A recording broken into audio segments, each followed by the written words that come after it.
सामाजिक कार्यकर्त्या तृप्ती देसाई यांनी नाशिकच्या श्री स्वामी समर्थ केंद्रात मत्साजोग हत्या आणि खंडणी प्रकरणातील आरोपी वाल्मिक कराड आणि विष्णू चाटे हा 2 दिवस मुक्कामी असल्याचा दावा केला आहे। मात्र दुसऱ्याच दिवशी अण्णासाहेब मोरे यांचे चिरंजीव आबासाहेब मोरे यांनी प्रसारमाध्यमांशी बोलताना वाल्मिकी कराड आणि विष्णू चाटे हे दर्शनाला आल्याची कबुली दिली, पण ते मुक्कामास होते या वृत्ताचं त्यांनी खंडन केलंय।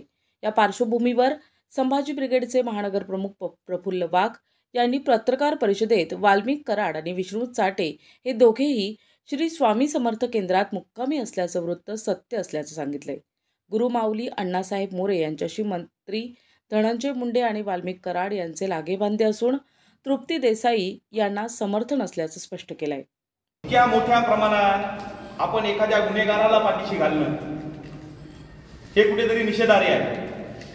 15-16 तारखेला तो तुमच्या आश्रमात होता आणि 17 तारखेला तो तिथून बाहेर पडला आणि काल गुरुमाऊलीच्या सुपुत्रांनी अशी बातमी आपल्या माध्यमांमध्ये दिली की तो दर्शनासाठी आला असेल, आम्ही नोंदी त्याच्या ठेवत नाही। मला एक खरं सांगा गुरुमाऊली, तुमचं त्र्यंबकेश्वरचा आश्रम असेल किंवा तुमचा दिंडोरीचा आश्रम असेल, तिथं फिरण्यासाठी 2 दिवस लागतात का हो? हा आमचा प्रश्न आहे।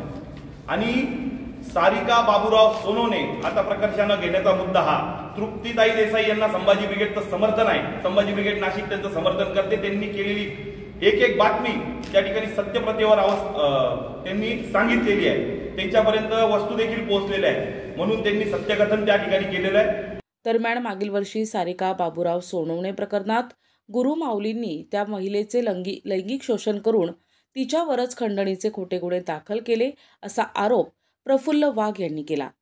तसे कागदपत्रे त्यांनी सादर केले। याच्यामध्ये अंकुश शिंदे त्यावेळेसचे तत्कालीन सीपी आणि पंचवटी पोलीस स्टेशनचे पीआय अनिल शिंदे साहेब हे त्या ठिकाणी होते। त्या महिलेनं तक्रार गुरुमाऊलीवर केलेली होती। आज ती महिला नाशिकमधून गहाळ झालेली आहे।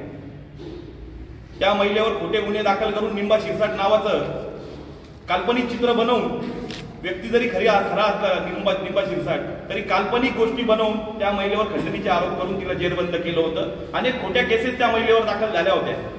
आणि आता मला या पत्रकार परिषदेच्या माध्यमातून सांगतो, आमच्या संभाजी ब्रिगेडच्या कोणाच्याही जीविताला काही झाल्यास त्याला पूर्ण मोरे कुटुंबीय जबाबदार राहणार आहे। त्याचे 3 पोरं आणि गुरुमाऊली हे त्याला जबाबदार असणार आहे। स्वामी समर्थांचे भक्त असलेल्यांना आमच्या शुभेच्छा आहेत। या गुरुमाऊलीवर कोणी विश्वास ठेवू नये। आता हे बघा तुम्ही, 19/10/2023 दिलेलं हे पत्र आहे पंचवटी पोलीस स्टेशनला। 24 तासाच्या आत महिला तिथं तक्रारदार असताना 24 तासाच्या आत गुन्हा दाखल व्हायला पाहिजे होता, तो गुन्हा दाखल झालेला नव्हता। त्यानंतर तिला खोट्या गुन्ह्यामध्ये अडकवून आज सारिका बाबूराव सोनवणे कुठे आहे आम्हाला देखील माहिती नाही। ती फक्त माऊलींनाच माहीत असेल आणि त्यांच्या 3 सुपुत्रांना माहीत असेल, म्हणून आम्हाला याही पुढे जाऊन सांगायचं आहे, इथं कोणाच्या जीविताला काही झालं त्या मोरे कुटुंबीय जबाबदार राहणार आहे। सारिका बाबूराव सोनवणे यांना निलंबित करण्यात धनंजय मुंडे यांचा हात होता, कारण त्या मुंडेच्या सहाय्यक होत्या। ती महिला तेव्हापासून गायब असल्याचं खळबळजनक वक्तव्य प्रफुल्ल वाघ यांनी केले। गुरुमाऊलींवर गुन्हा दाखल करण्यात यावा अशी मागणी संभाजी ब्रिगेडनं केली आहे। या प्रसंगी विकी गायधणी, नितीन काळे, अनिल आहेर, अक्षय आठवले, अमोल जाधव, लकी बाविस्कर, निखिल साळुंखे आणि महिला पदाधिकारी उपस्थित होते।